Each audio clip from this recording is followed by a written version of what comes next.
ஹரஹர நம பார்வதி பதஜே ஹரஹர மகாதேவ. தென்னாடுடைய சிவனை போற்றி, எந்நாட்டவர்க்கும் இறைவா போற்றி.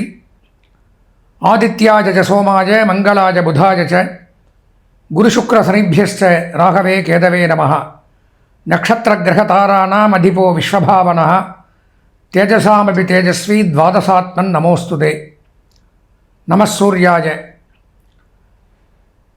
அன்பார்ந்த எங்களுடைய நெக்ஸ்ட் ஜென் தொலைக்காட்சி நேயர்களுக்கு உங்களுடைய ஜோதிட ஆச்சாரியர் ஜோதிட குரு சிவஸ்ரீ டி சரவணமாணிக்க சிவாச்சாரியர், முதல்வர் காஞ்சி காமகோடி பீடம் வேத சிவாகம குருகுலம் சங்கரமடம் காஞ்சிபுரம். அலைபேசி 9865098370 98650 98370. அடியனுடைய பணிவான வணக்கம் மற்றும் ஆசீர்வாதங்கள். நாம் இந்த பதிவில் பார்க்கிறது அப்படிங்கிறது, அதாவது மாத ராசி பலன்கள் அப்படிங்கிறத பற்றி இப்போ பார்க்குறோம். மாத ராசி பலன்கள்னால் என்ன அப்படின்னா, அதாவது இந்த கிரகங்களுடைய நகர்வுகளை வச்சு தான் ஒவ்வொன்றுமே நம்ம பண்ணுறோம். அதாவது பெயர்ச்சிகள்னு சொல்கிறோம். அந்த பெயர்ச்சிகளை எடுத்துட்டோம்னால் ஒரு கிரகம் இவ்வளவு நாள் தான் ஒரு ராசியில் தங்குங்கிற அளவுகள் உண்டு. அதில் அதிகப்படியாக வருஷக்கணக்கில் இருக்கக்கூடிய கிரகங்கள் 4 எல்லாருக்குமே தெரியும். சனி பகவான் 2.5 வருஷத்துக்கு ஒருக்கா பயிற்சி, ராகு கேது 1.5 வருஷத்துக்கு ஒருக்கா, குரு பகவான் 1 வருஷத்துக்கு ஒருக்கா. அதனால் இதை மட்டும் நாமெல்லாம் பயிற்சிகள் தனியாக எல்லாமே முடிஞ்சது இப்போ தனியாக கொண்டாடுறோம். ஆனால் இந்த 4 கிரகத்தை தவிர மற்ற 5 கிரகங்கள் அப்படிங்கிறது பயிற்சி ஆகிட்டே தான் இருக்கும். மாதத்துக்கு ஒருக்கா, 2.5 நாளைக்கு ஒரு கிரகம் சந்திர பகவான், 1.5 மாதத்துக்கு ஒருக்கா, 1 மாதம், இப்படியெல்லாம் மாதம் மீதி இருக்கக்கூடிய 5 கிரகங்கள் பயிற்சி ஆகிறதுனால நமக்கு சில மாற்றங்கள் நன்மைகள் அப்படிங்கிறது நம்ம ஜாதகத்திலையும் நம்மளுடைய ராசி பிரகாரமும் நடக்க வாய்ப்புகள் அதிகம்.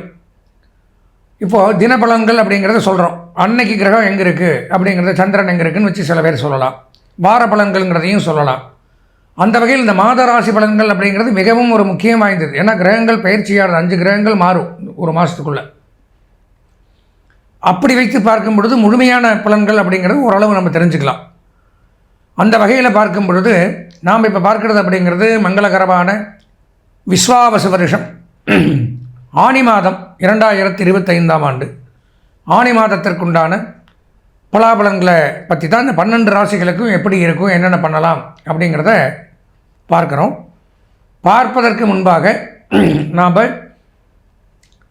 இந்த மாதத்தில் வரக்கூடிய முக்கியமான விசேஷ தினங்கள், விரத நாட்கள், அனுஷ்டிக்க வேண்டிய முறைகள், இதெல்லாம் பற்றி தெரிஞ்சுட்டு தனித்தனியாக இந்த 12 ராசிகளுக்கு உண்டான பலாபலன்களை விரிவாக காண்போம். ஆனி மாதத்தில் வரக்கூடிய விரதங்கள் மற்றும் விசேஷ தினங்களை பார்ப்போம். ஆனி மாதம் 8ஆம் நாள் 22/6/2025 ஞாயிற்றுக்கிழமை கிருத்திகை, முருகப்பெருமானுக்கு உகந்த தினம். முருக பக்தர்கள் விரதங்கள் அனுஷ்டிப்பது மிகவும் நல்லது. ஆனி மாதம் 9ஆம் நாள் 23/6/2025 திங்கட்கிழமை பிரதோஷம், சோமவார பிரதோஷம், ரொம்ப விசேஷம். திங்கட்கிழமை பிரதோஷம் வர்றது. சிவபெருமானை நோக்கி விரதங்கள் அனுஷ்டித்து சிவபெருமான் வழிபாடு மாலை வேளையில் செய்கிறது மிகவும் சிறந்தது.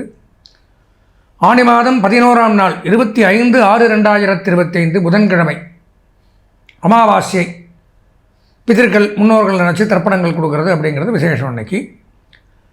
ஆனி மாதம் 14ஆம் நாள் 28/6/2025 சனிக்கிழமை வளர்பிறை சதுர்த்தி, விநாயகப் பெருமானுக்கு உகந்த தினம். ஆனி மாதம் 16ஆம் நாள் 30/6/2025 திங்கட்கிழமை சுக்ல சஷ்டி, சஷ்டி விரதம் அப்படிங்கிறது ரொம்ப சிறப்பு வாய்ந்தது. அன்றைக்கி குமார சஷ்டின்னு கூட சொல்லுவாங்க.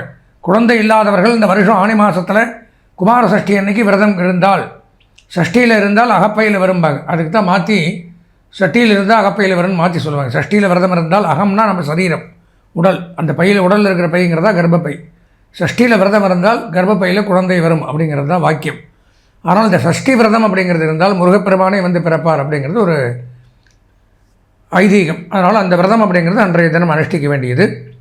ஆனி மாதம் 18ஆம் நாள் 2/7/2025 புதன்கிழமை ஆனி திருமஞ்சனம், நடராஜ பெருமானுக்கு அபிஷேகம், அதே மாதிரி ஆருத்ரா தரிசனம், ஆருத்ரா அபிஷேகம் சொல்லுவாங்க. பெண்கள், சுமங்கலி பெண்கள்லாம் அன்றைக்கி களி இதெல்லாம் பண்ணி மங்கல்ய சரடு அப்படிங்கிறது கட்டிப்பாங்க. அன்றைய தினம் காலை 6 to 7க்குள்ளே அதை பண்ணிக்கிறது ரொம்ப விசேஷம். வருஷத்தில் 6 அபிஷேகம் வரும். அதில் மார்கழியில் வர்றதும் ஆணியில் வர்றதும் ரொம்ப விசேஷம். அப்போது ஆணி திருமஞ்சனம்னு இதை சொல்லுவாங்க. மார்கழியில் வர்றது ஆருத்ரா தரிசனம்னு சொல்லுவாங்க. ஆனி மாதம் 22ஆம் நாள் 6/7/2025 ஞாயிற்றுக்கிழமை சுக்ல ஏகாதசி விரதம் இருக்கிறவங்க அன்றைக்கி இருக்கலாம். குரு உதயம் அன்றைய தினம் குரு பகவான் அஸ்தமனம் ஆயிருந்தால் அன்றைக்கி உதயமாறார். ஆனி மாதம் 24ஆம் நாள் 8/7/2025 செவ்வாய்க்கிழமை பிரதோஷம். ஆனி மாதம் 26/10/7/2025 வியாழக்கிழமை என்று பௌர்ணமி அம்பாள் விசேஷம். ஆனி மாதம் 30ஆம் நாள் 14/7/2025 திங்கட்கிழமை சங்கடகர சதுர்த்தி விநாயகர் விரதம் இருக்க வேண்டிய நாள். ஆனி மாதம் 32ஆம் நாள் கடைசி தினம் 16/7/2025 புதன்கிழமை தேய்பிரை சஷ்டி. இதெல்லாம் இந்த ஆனி மாதத்தில் வரக்கூடிய விரதங்களும் விசேஷங்களும் நேயர்கள் அனுஷ்டித்து அருள் பெற வேண்டுகிறோம். அன்பார்ந்த எங்களுடைய மூலம், பூராடம், உத்திராடம் ஆகிய நட்சத்திரத்தில் பிறந்த தனுசு ராசி நேயர்களுக்கு மாத ராசி பலன்கள் அப்படிங்கிற தலைப்பில் மங்களகரமான விஸ்வாவசு வருஷம் ஆனி மாதம் 2025ஆம் ஆண்டு ஆனி மாதத்தினுடைய பலாபலன்களை தான் பார்க்குறோம். கடந்த மாதங்கள்லாம் அதாவது சில பயிற்சிகளாக இருக்கலாம், சிலது ஆகாமல் இருந்திருக்கலாம், நன்மை தீமைகள் மாறி மாறி வந்திருக்கலாம், போயிருக்கலாம்.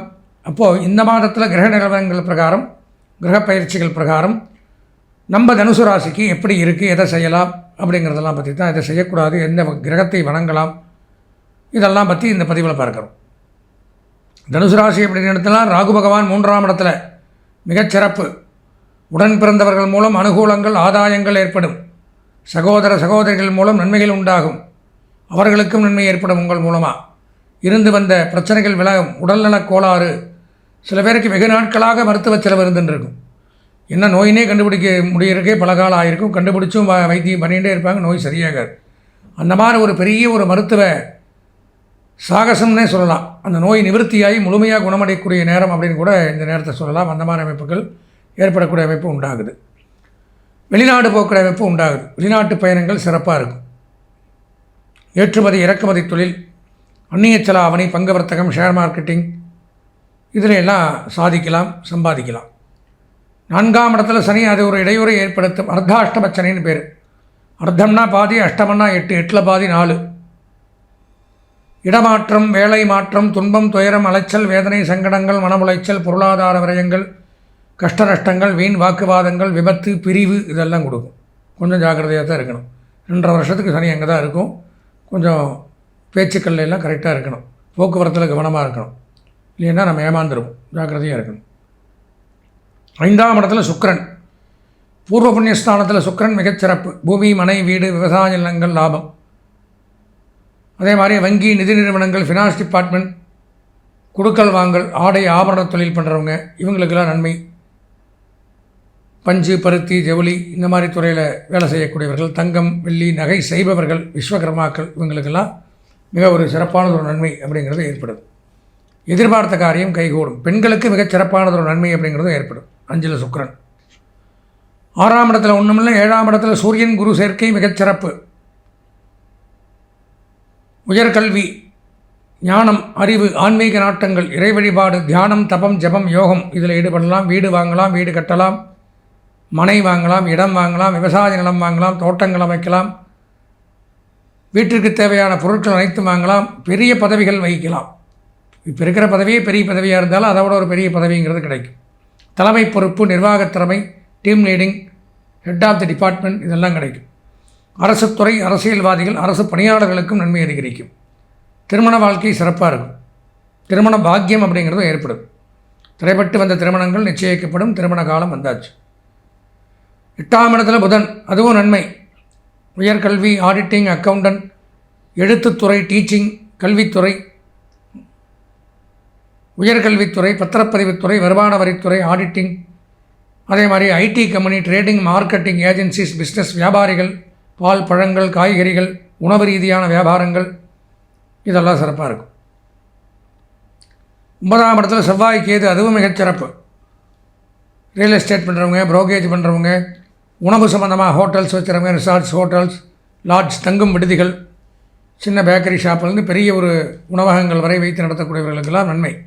சுகாதாரத்துறை சிறந்து விளங்கும். மருத்துவ பணியாளர்கள், மருத்துவர்களுக்கு நன்மை அதிகரிக்குது. நீதிமன்றத்தில் பணியாற்றக்கூடியவர்கள், நீதித்துறையில் இருக்கக்கூடியவர்கள் இவங்களுக்கெல்லாம், விளையாட்டுத்துறையில் இருக்கிறவங்க இவங்கெல்லாம் சாதிக்கலாம். இந்த மாதம் மிகச்சிறப்பு. பொதுவாக தனுசு ராசி அப்படின்னு எடுத்துட்டால் இந்த மாதத்தில் 100க்கு 95% நன்மைகள் ஏற்படுது. கல்வி பயிலக்கூடிய மாணவர்கள் 100% நன்மைகள் பெறலாம்.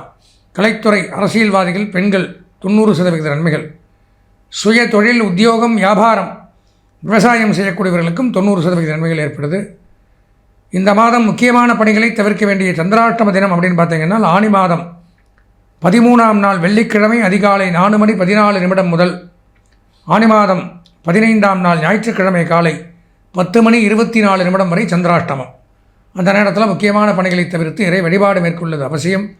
இந்த மாதம் அதிர்ஷ்டமான வண்ணம் மஞ்சள், அனுகூலமான திசை வடக்கு, அதிர்ஷ்டமான எண் 9. வணங்க வேண்டிய தெய்வம் முருகப்பெருமான்.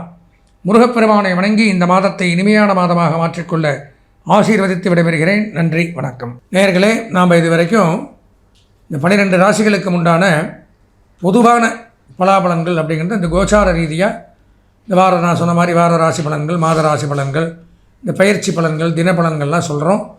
இதெல்லாம் ஓரளவு தான் நமக்கு நன்மை அப்படிங்கிறது. இதெல்லாம் காம்பவுண்டாக பொதுவாக கிரகங்கள் எங்கெங்கே இருக்குது இன்றைக்கி அப்படிங்கிறத வச்சு ஒரு பொதுவாக சொல்லக்கூடிய பலாபலன்கள், கருத்துக்கள் தான். இதில் இருக்கிறது 100க்கு 100% நமக்கு அப்படியே நடக்காமல் போகுங்கிறதும் நம்ப முடியாது. ஏன் சொல்கிறேன்னா, அது போக அவரவர்களுடைய சொந்த ஜாதகம் அப்படிங்கிறது ஒன்று இருக்கும். நாம் பிறந்த நேரத்தில் இந்த காலச்சக்கரத்தில் இந்த 9 கிரகங்கள் எங்கெங்கே இருந்ததோ அது நமக்கு சொந்த ஜாதகமாக அமையுது. அந்த சொந்த ஜாதகத்தில் கிரகங்கள் எங்கெங்கே இருக்குது, என்ன தசா புத்தி இப்போ நமக்கு நடக்குது, அதெல்லாம் வச்சு பார்க்கும்பொழுது தான் நம்மளுடைய அன்றாட தினப்பலன்களையும் நம்மளுடைய எதிர்காலங்களையும் மிகச்சிறப்பாக, தெளிவாக, துல்லியமாக தெரிந்து கொள்ள முடியும். எனவே நமது நேயர்கள் சொந்த ஜாதகம் பார்க்க விருப்பம் இருந்தால் அடியனுடைய அலைபேசி எண்ணான 9865 9837 98650 98370 இந்த எண்ணிற்கு தாராளமாக தொடர்பு கொண்டு வாழ்க்கையில் ஒரு தடவை சொந்த ஜாதகத்தை முழுமையாக தெளிவாக பார்த்து பலாபலன்களை தெரிந்து கொண்டு இறைவனுடைய அருளால் நீண்ட ஆயுளோடு நிறைய செல்வத்தோடு வாழ்வாங்க வாழ ஆசீர்வதித்து விடைபெறுகிறேன். நன்றி, வணக்கம்.